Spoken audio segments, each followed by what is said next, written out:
Guys जरा सोचिए, एक शांत रात है, घर की बिजली चली गई, आप छत पर लेटे हुए हो, आसमान बिल्कुल साफ है, हजारों तारे चमक रहे हैं।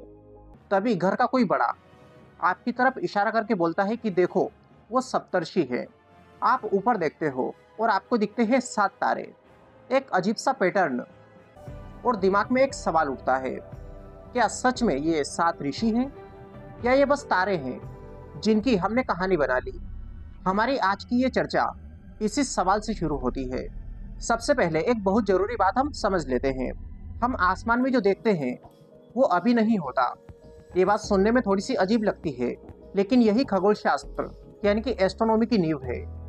जब आप किसी तारे को देखते हो तो आप उस तारे का अतीत देख रहे होते हो, क्योंकि रोशनी की एक स्पीड होती है जिसको हम बोलते हैं स्पीड ऑफ लाइट, जो लगभग 3 लाख किलोमीटर प्रति सेकंड की होती है। आप यूँ समझो कि अगर कोई तारा हमसे 80 प्रकाश वर्ष दूर है, तो मतलब ये कि उसकी रोशनी को धरती तक आने में 80 साल लगते हैं। मतलब कि आज आप जो तारा देख रहे हो वो उसकी 80 साल पुरानी तस्वीर है। अब हम इसी सोच के साथ सप्तर्षि की तरफ बढ़ते हैं। गाइस, सप्तर्षि उर्सा मेजर कॉन्स्टलेशन का हिस्सा है। कॉन्स्टलेशन यानी कि ऐसे तारे जो धरती से देखने पर किसी आकृति में दिखते हैं, लेकिन असल में वो आपस में जुड़े हुए नहीं होते। इनको कॉन्स्टलेशन यानी कि तारामंडल कहा जाता है। और ये पास पास दिखते हैं, लेकिन ये पास पास नहीं होते। ये एक साथ पैदा भी नहीं हुए और ना ही एक साथ ये खत्म होंगे। बस हमारी आंखें और दिमाग को ऐसा लगता है कि भाई ये एक समूह है जो साथ में पैदा हुआ और साथ में खत्म होगा। और हमारा दिमाग ये पैटर्न इसलिए बनाता है क्योंकि वो अव्यवस्था से डरता है। वो इसमें मीनिंग ढूंढने की कोशिश करता है। जब इंसान ने पहली बार आसमान देखा तो उसे आसमान में दिखे बिखरे हुए चमकते बिंदु। तब दिमाग ने कहा कि इनको याद कैसे रखा जाए, और यहीं पर कहानियां बनी। किसी ने इसको जानवर बना दिया, किसी ने देवता, तो किसी ने ऋषि। यही वजह है कि भारत में इन 7 तारों के समूह को सप्तर्षि कहा जाता है।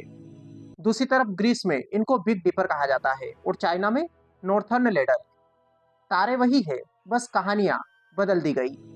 हमको सप्तर्षि में जो 7 मुख्य तारे दिखाई देते हैं उनमें पहला है दुबे, दूसरा मिरार, तीसरा फेगडा, चौथा मैग्रेज, पांचवा एलियोट, छठा तारा है मिजार और 7वां एल्कोर। और ये सभी एक जैसे नहीं है। इनमें से कुछ हमसे 79 लाइट ईयर्स दूर है तो कुछ 123 लाइट ईयर्स। इनका आकार भी सूरज से काफी बड़ा है। कुछ सूरज से 10 गुना बड़े हैं तो कुछ 100 गुना बड़े। इनकी उम्र कोई 30 करोड़ साल पुराना है तो कोई 50 करोड़ साल पुराना। कोई जवान है तो कोई बूढ़ा, और कोई मरने के बिल्कुल करीब है। हमारी कहानियों के मुताबिक अगर ये सच में एक समूह होते तो सबकी उम्र और केमिस्ट्री एक जैसी होती, लेकिन ऐसा बिल्कुल नहीं है। अब यहाँ पर एक सवाल ये भी बनता है कि आखिर ये तारे पैदा कैसे हुए। कोई भी तारा पैदा होता कैसे है। देखिए, बहुत पहले जब पृथ्वी भी नहीं बनी थी तब अंतरिक्ष में विशाल गैस के क्लाउड हुआ करते थे। इनको कहा जाता है नेबुला। इन बादलों में हाइड्रोजन, हीलियम और धूल हुआ करती थी। फिर धीरे धीरे ग्रेविटी से गैस आपस में दबने लगी, तापमान बढ़ने लगा, और जब अंदर का टेम्परेचर 1 करोड़ डिग्री सेंटीग्रेड तक पहुंचा तो यहाँ से शुरू हुआ न्यूक्लियर फ्यूजन, और फिर एक तारे का जन्म हुआ। ऐसे ही अनगिनत तारे अंतरिक्ष में बने। फिर तारों के अंदर फ्यूजन चलता रहा और बाहर एक्सट्रीम ग्रेविटी थी, और इन दोनों के बैलेंस से ही तारे लंबे समय तक जिंदा रहते हैं। और इसको कहा जाता है हाइड्रोस्टैटिक इक्विलिब्रियम। अगर ये बैलेंस कभी टूटता है तो तारा फैलता है, और यहीं से तारे की मौत की कहानी शुरू होती है। और रही बात हमारे सप्तर्षि तारामंडल की, तो वो भी एक समय के बाद अपने अंत तक पहुंचेंगे, लेकिन इंसानों की तरह नहीं, और ना ही ये एक साथ होगा। कुछ तारे रेड जाइंट बनेंगे, कुछ बड़े तारों का सुपरनोवा एक्सप्लोजन होगा।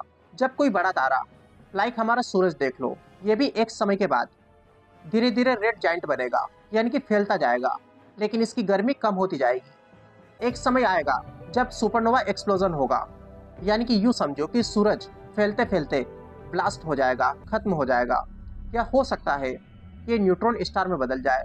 गाइस, न्यूट्रॉन स्टार एक छोटा स्टार होता है, यानी कि जब कोई बड़ा तारा मरता है तो वो एक छोटे से तारे में बदल जाता है जिसकी ग्रेविटी काफी अधिक होती है, लेकिन उसका आकार छोटा हो जाता है।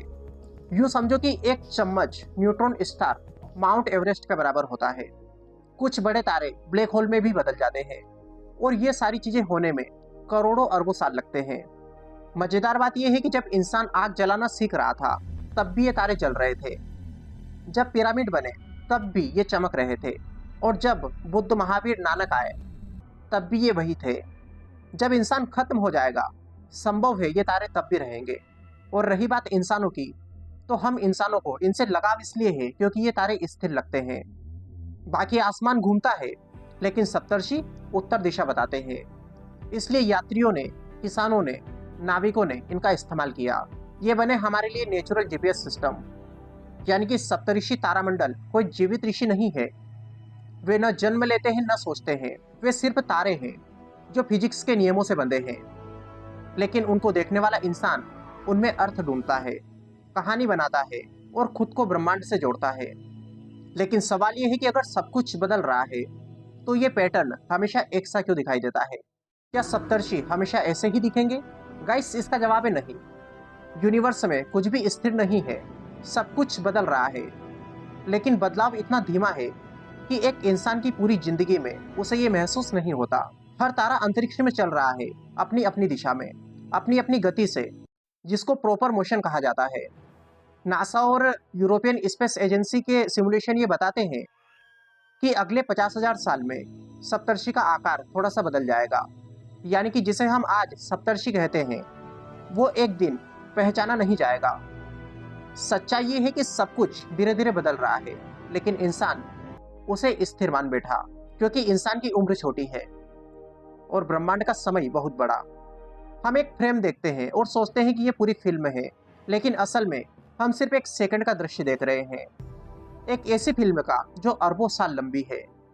और जब हम ब्रह्मांड को समझने लगते हैं तो अनेक सवाल हमारे दिमाग में चलते हैं, जैसे कि क्या इन तारों का पृथ्वी पर कोई असर होगा? तो इसका जवाब है नहीं।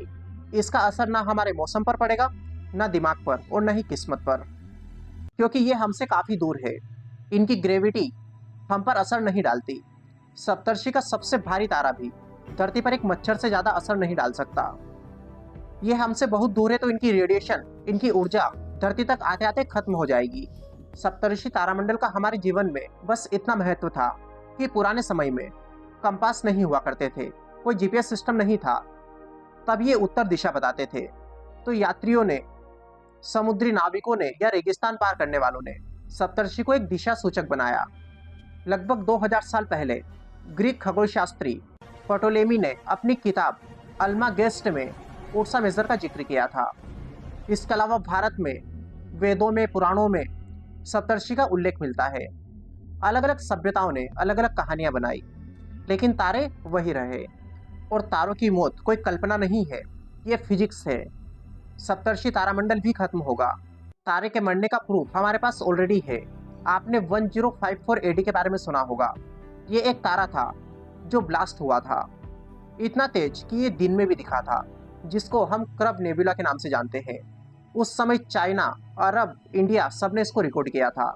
यानी कि तारों की मौत कोई कल्पना नहीं है, बल्कि देखा हुआ सच है। हो सकता है सप्तर्षि में कल को कोई तारा ब्लैक होल बन जाए।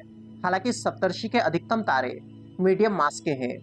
हो सकता है ये बिना धमाके के शांत तरीके से खत्म हो जाए। और जब हम यूनिवर्स को समझते हैं तब हमको पता चलता है कि हम ब्रह्मांड का केंद्र नहीं है। हमारी परेशानियां ब्रह्मांड की उम्र के सामने एक पल से भी छोटी है। और यही जानने के बाद हमारा अहंकार टूटता है, डर कम होता है और सोच गहरी होती है। कार्ल सेगन ने एक बार कहा था, we are made of star stuff. और ये कोई कहानी की बात नहीं है, ये वैज्ञानिक सच है। हमारे शरीर का आयरन, कैल्शियम, कार्बन सब किसी तारे के अंदर बना था। यानी कि आप अलग नहीं है, आप ब्रह्मांड का हिस्सा ही है। जब हम सप्तर्षि को देखते हैं तो हमको पता चलता है समय की गहराई, अपनी सीमाएं, हमारी लिमिट्स और हमारी औकात।